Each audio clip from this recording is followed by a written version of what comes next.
I could have everyone's attention. Hope you've got coffee and you're feeling nice and relaxed and alert and ready. Welcome to today's session, the Professional Women's Roundtable. For anyone who hasn't been to one of these events before, this is less of a recruitment drive and an applications and apply sort of session, and this is more talking about some of the underlying issues that either women or underrepresented groups might face in a working culture. So the imposter syndrome, I think, fits quite nicely into that category, and hopefully you'll get a chance to talk to some professionals about their experiences and talk about any questions you might have about actually when you go into the workplace, some of the problems you might, or challenges you might encounter. Just a quick show of hands, has anyone heard of the imposter syndrome before or know what it is? Yeah, does someone want to give me a quick summary or explain? No?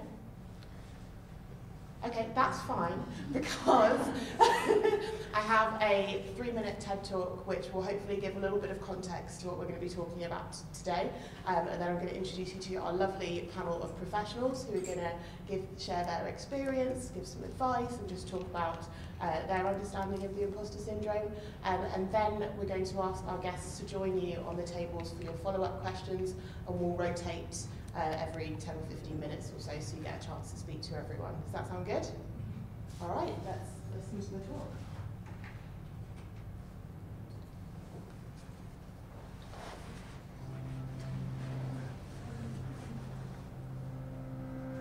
Everyone here again? Let's see. Should I move back to it?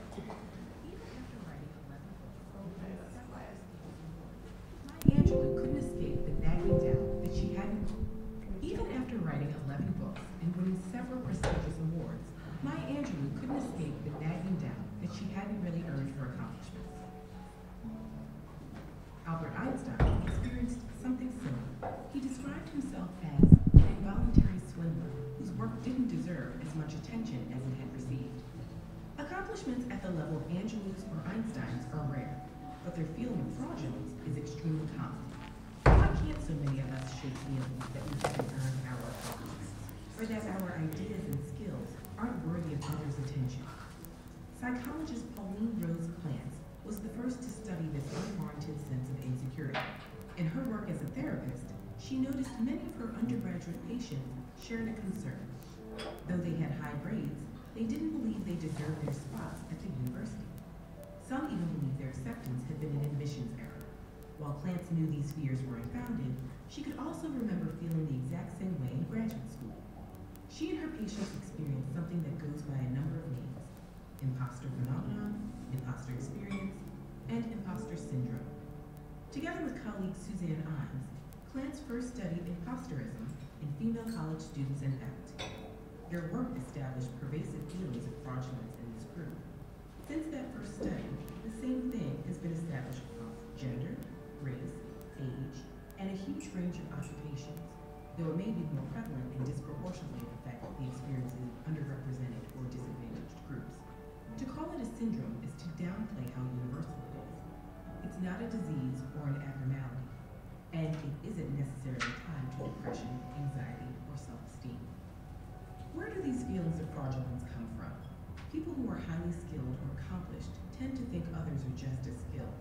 This can spiral into feelings that they don't deserve accolades and opportunities over other people. And as Angelou and Einstein experienced, there's often no threshold of accomplishment that puts these feelings to rest. Feelings of imposterism aren't restricted to highly skilled individuals either. Everyone is susceptible to a phenomenon known as pluralistic ignorance, where we each doubt ourselves privately, but believe we're alone in thinking that way, because no one else voices their doubts. Since it's tough to really know how hard our peers work, how difficult they find certain tasks, or how much they doubt themselves, there's no easy way to dismiss feelings that we're less capable than the people around us. Intense feelings of imposterism can prevent people from sharing their great ideas or applying for jobs and programs where they'd excel. At least so far, the most surefire way to combat imposter syndrome is to talk about it. Many people suffering from imposter syndrome are afraid that if they ask about their performance, their fears will be confirmed, and even when they receive positive feedback, it often fails to ease feelings of fraudulence. But on the other hand, hearing that an advisor or mentor has experienced feelings of imposterism can help relieve those feelings. same goes for peers.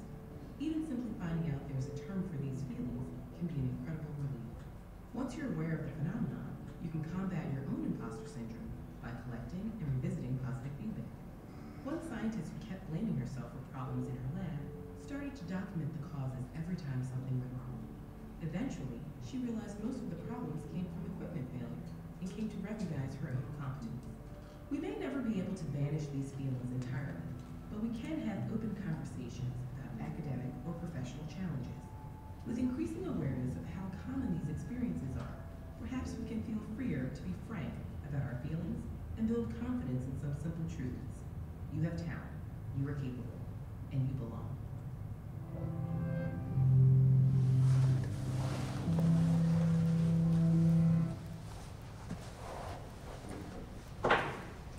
Okay, who's heard of the imposter syndrome?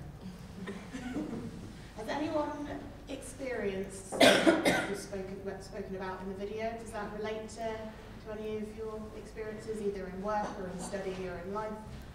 Does anyone want to share an example? Yeah. I'm currently feeling it, to be honest. I need to apply for graduate schemes and I'm just postponing my applications, you know, because I don't feel good enough. And I know it's bad, and I know I have to work on it, but I'm on it right now. So, yeah. Yeah, is anyone else feeling like that? Anyone on the panel, have you experienced imposter syndrome? Right now as well. Great. So that's enough from me, and I think I'd like to introduce my guests now. So if we could start at this end, maybe you should say your name, a little bit about what you do in your organisation, and then any kind of response to the video we just watched. Sure.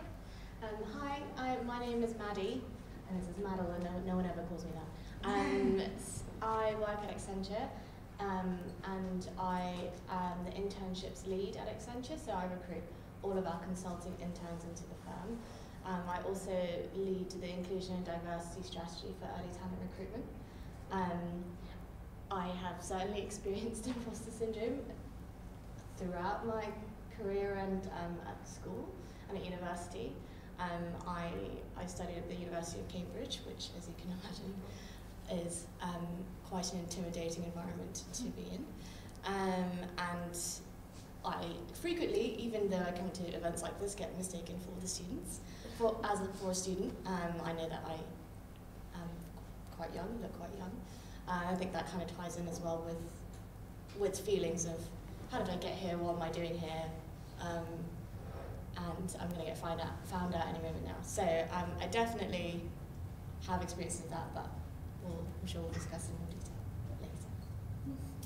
Hi, I'm Zoe. I work at a very small insurance broking firm in the city called Lothbury, UK. I have definitely experienced imposter syndrome in probably a few different ways. When I graduated from Cardiff Uni about just under 3 years ago, and I did an accounting and finance degree, and I kind of decided I didn't want to carry on doing that, and I graduated and I had no idea what to do next. I knew that I wanted to be in London, to be in the city, to be in a corporate firm and that kind of environment, but starting out and kind of starting afresh, not knowing where to go, was quite scary. I kind of fell into a job that was a temporary contract to begin with, because I was applying for loads of grad things and they weren't really working, and it got on top of me quite a lot, because it is a very stressful time. Like, you feel like there's a lot of pressure on you. So I decided to look at a few other options just because I was getting quite desperate at the time. And I came across this job at Willis Towers Watson, which at the time I had no idea anything about the insurance industry. So I just found it and was like, I've got an interview, I'm just going to go and do it because I need to. And I kind of turned up outside the building thinking, wow, this is quite a big firm, it's in the city, I have no idea what it's going to be about, but it might work for me.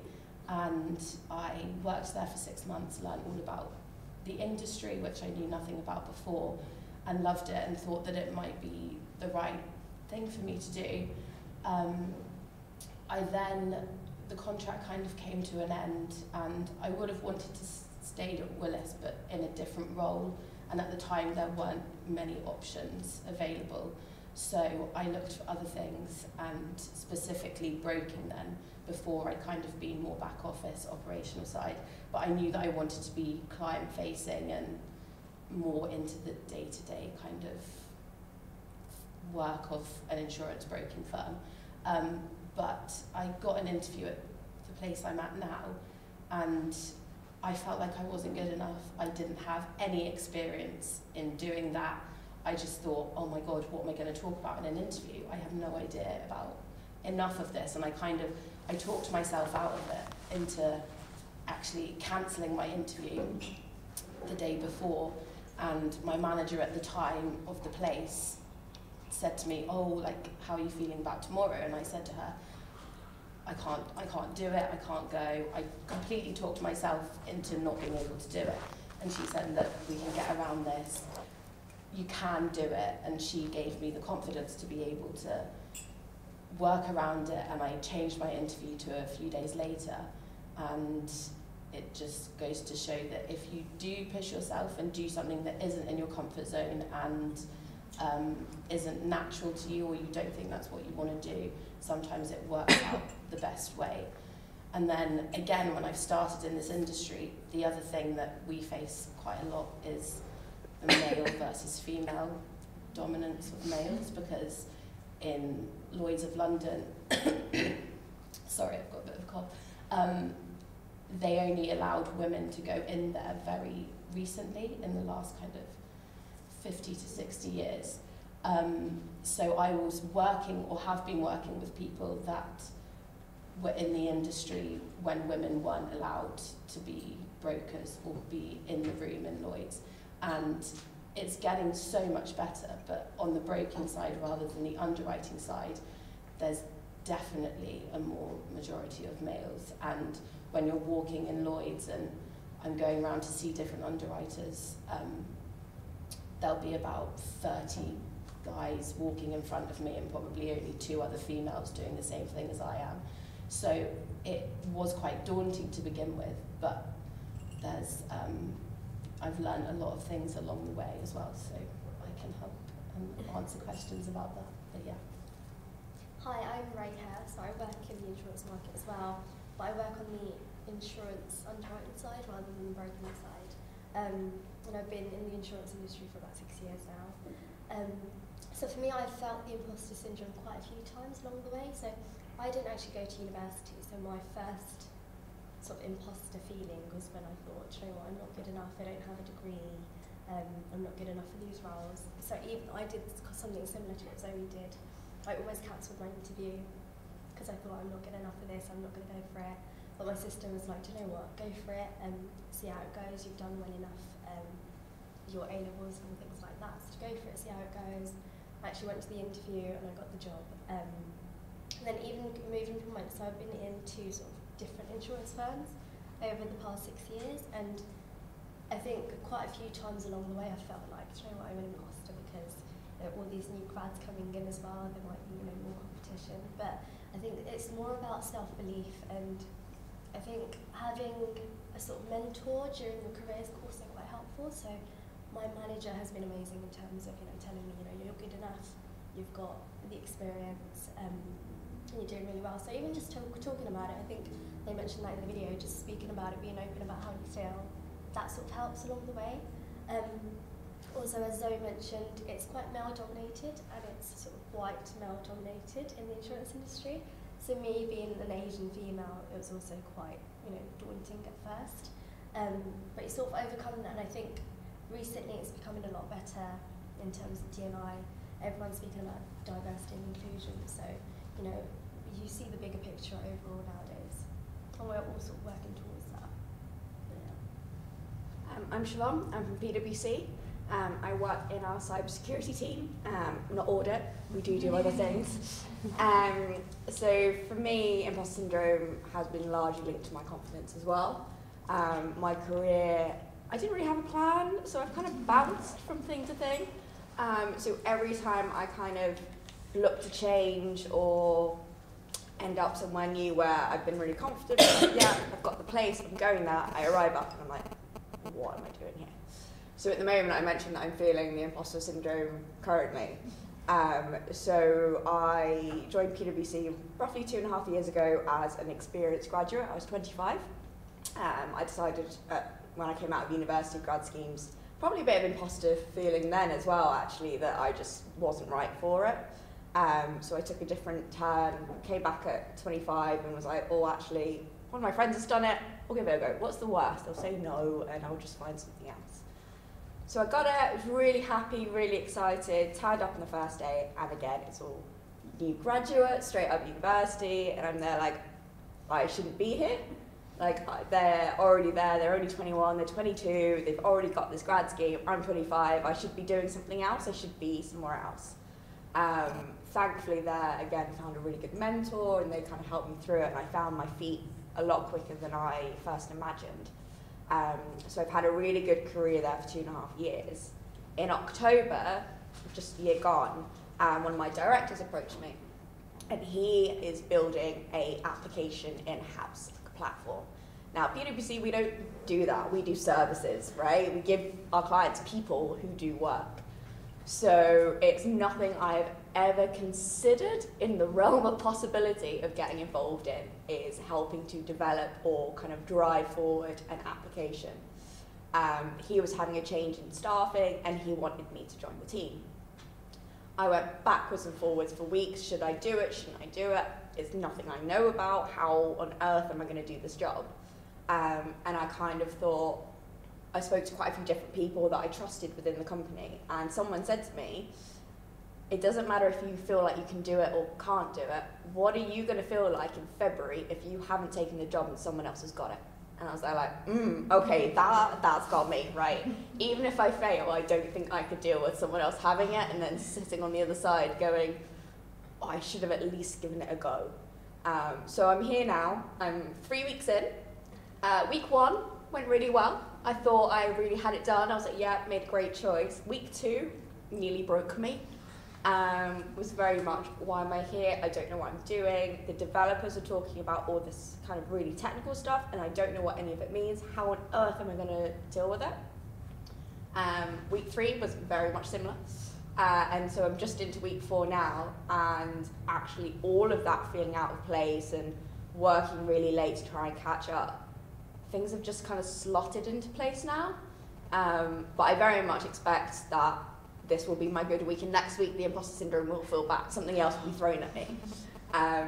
But I think when I finished school, I didn't get into university, and that kind of threw me for 6, and I had no plan at all, because my family were very much, you go to university, you get a job, you go in, and my older brother is golden boy, does everything, and does it to like the highest standard.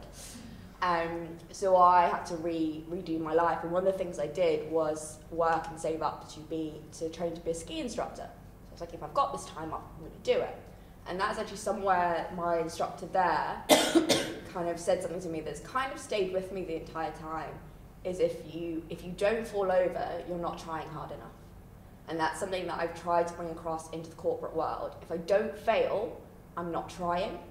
If I don't feel like I could fail, or I feel overwhelmed isn't great. If your job makes you feel overwhelmed constantly, it's not great, but the occasional feeling of that means that you're really pushing yourself. So that's something that I always kind of breathe and go, right, this might be where I fall, but tomorrow's tomorrow, and I'll figure out how to fix it. Even if I shut my laptop today and go, right, I just can't deal with that anymore today, I'll come back in the morning and I'll fix it. So yeah, that's kind of a bit about me. That was very powerful, all of the stories I've been hearing. Guys, my name is Pooja. I'm a manager with PwC's consulting practice. The practice is basically people and organization, mostly human resource management.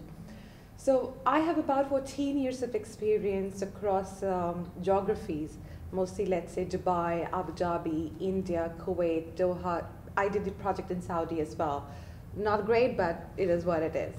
So mostly the work I've been doing involves organization design, and org design is and it's not really aligned to, let's say, a market. I don't design the same kind of organizations in every project.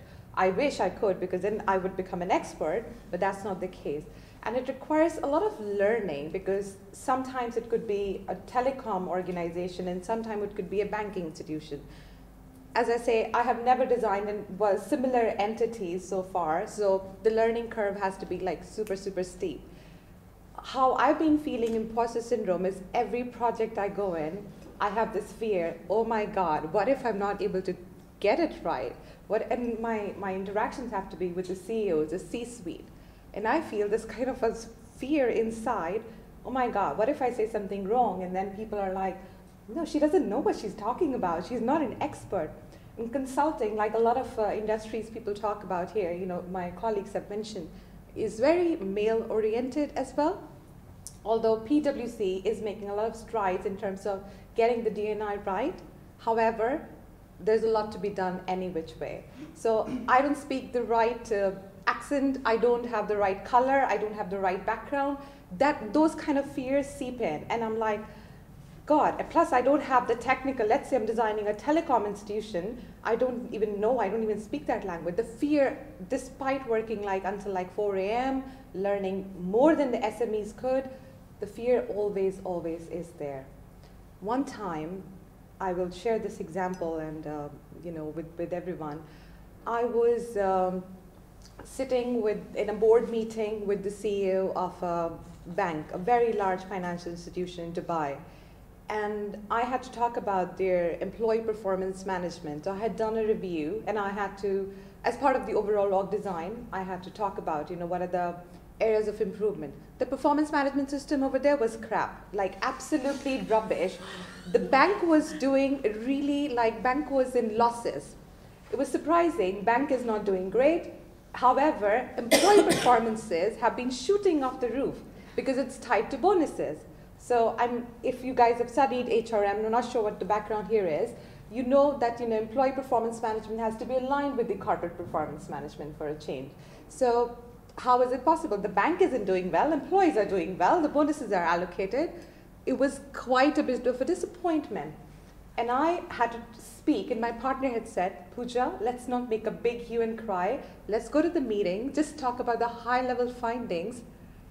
And something within me wasn't like, oh my God, how can I say, well, it needs to be fixed. All I had to say, according to the partner, well, your performance management system needs to be fixed. I'm like, okay, well, I'll just say that. Again, the imposter syndrome kicked in. Well, I'm not good enough. The partner knows what he's talking. I'll just follow the line. I'll toe the line. Anyway, I had this bit of a scary, kind of a butterflies, and it was very cold, and I was just a bit overwhelmed, I would say. And I said, okay, Mr. CEO and the board, yes, we reviewed your system framework and the system. It needs to be fixed. And my voice started cracking. And I'm like, sorry, guys. And this was a moment of failure, which I saw. Because I said, sorry, it's really cold. And then the CEO said, if it is cold, why don't you get up on the other side? So, where the ducts are not there and the AC is not really blasting. And then when I got up, I just found my voice. I said, since I'm already there, about your performance management framework, and I said all I wanted to say. And that caught the attention. Maybe the partner wasn't happy, and the partner said, all right, fine, thank you, we've heard from you. I was like, shit, I'm gonna be fired today. I did not listen to this guy. And the CEO said, hang on, I want to hear what the lady wants to say. And that just changed the path, how I actually ended up managing the whole project. So yes, I go through all of that every day, every single project, but what I do also, I just kind of overcome it.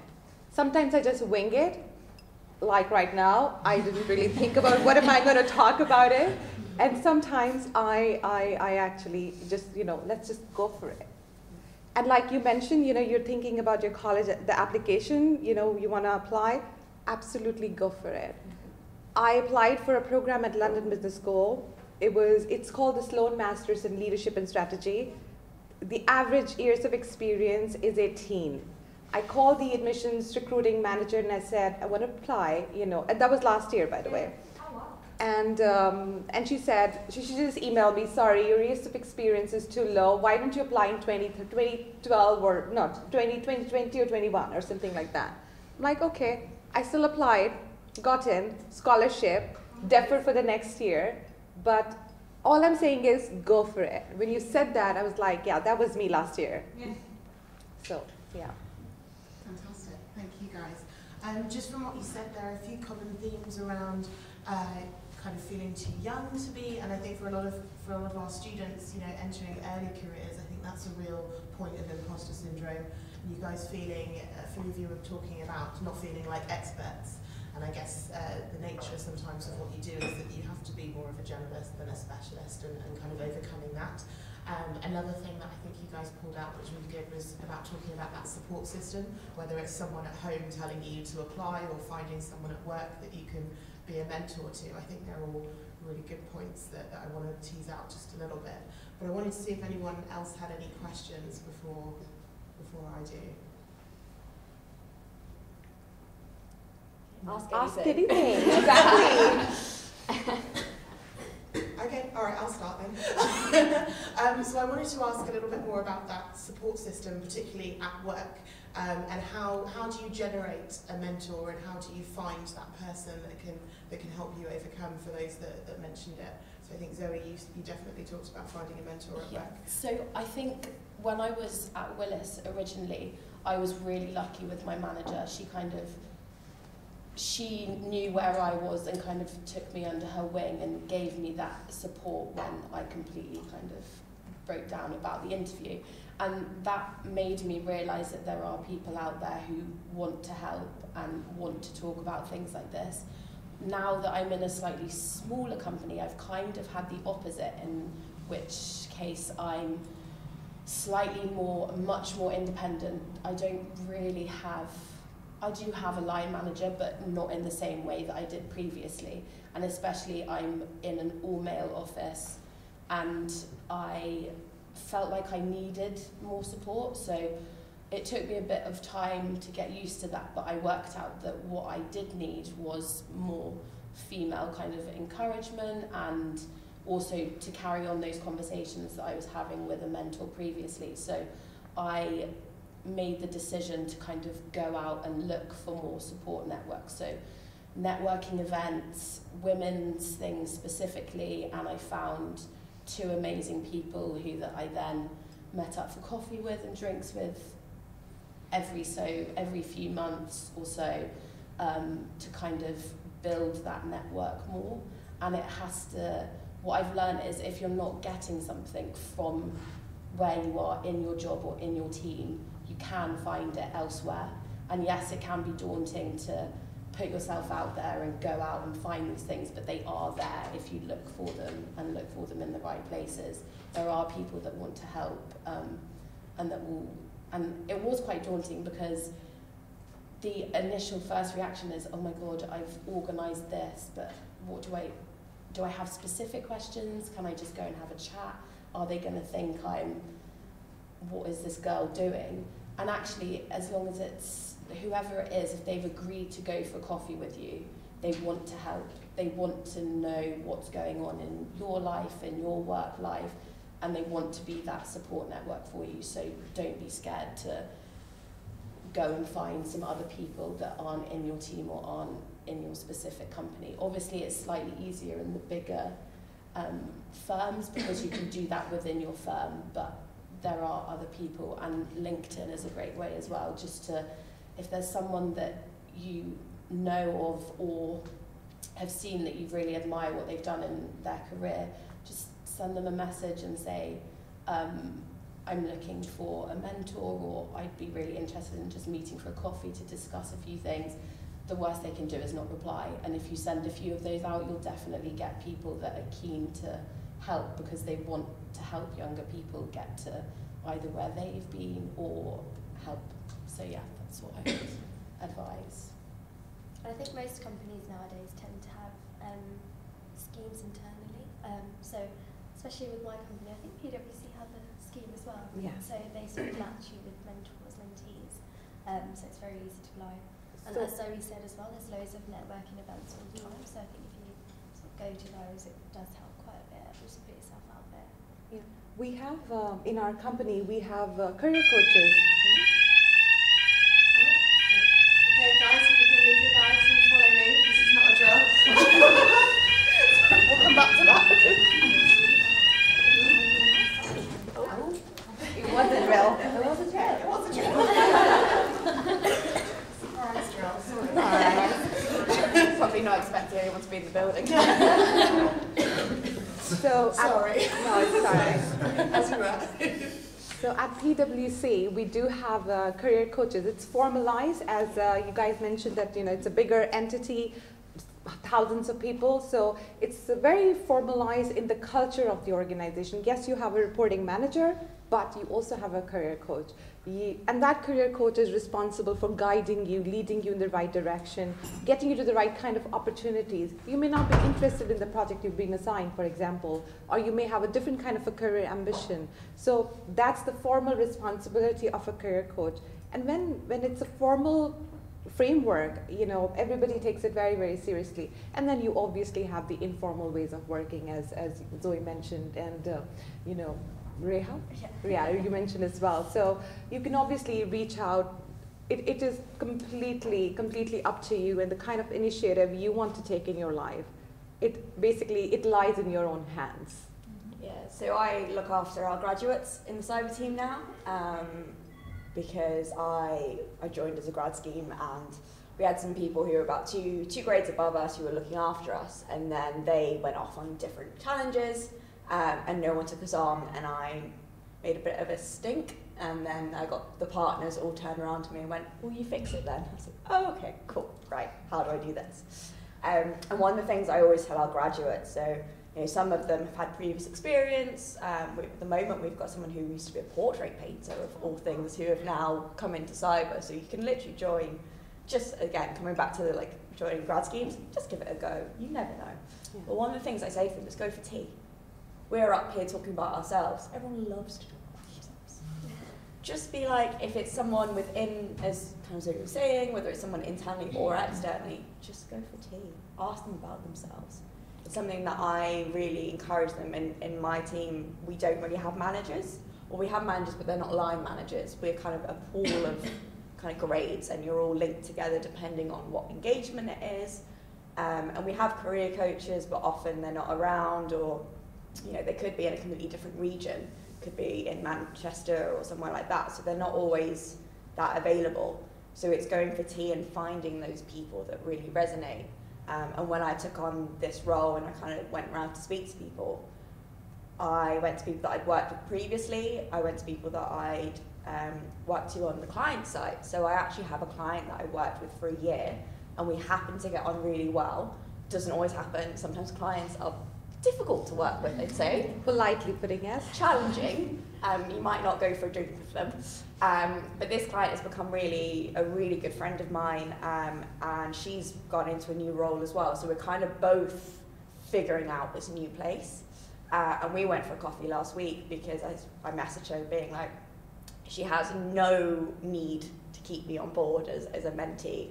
And I was like, I'm feeling a bit overwhelmed, and she messaged me back being like, me too, coffee? Yes.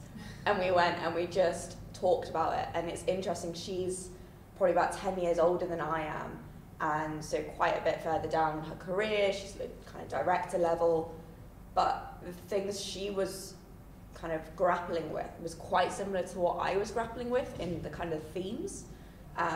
So having that mentor who either is going through similar things and you can work together and use each other's experience, or having a mentor who's completely different to you. So I have a white middle-aged man who I go to when I need a bit of a slap, to be honest, when I'm getting a little bit too emotionally involved with my decisions and it's a business decision. And I go to him because one of my first engagements, again, I was out of my depth, and he sat there until 9 p.m. once a week and did a lesson for me.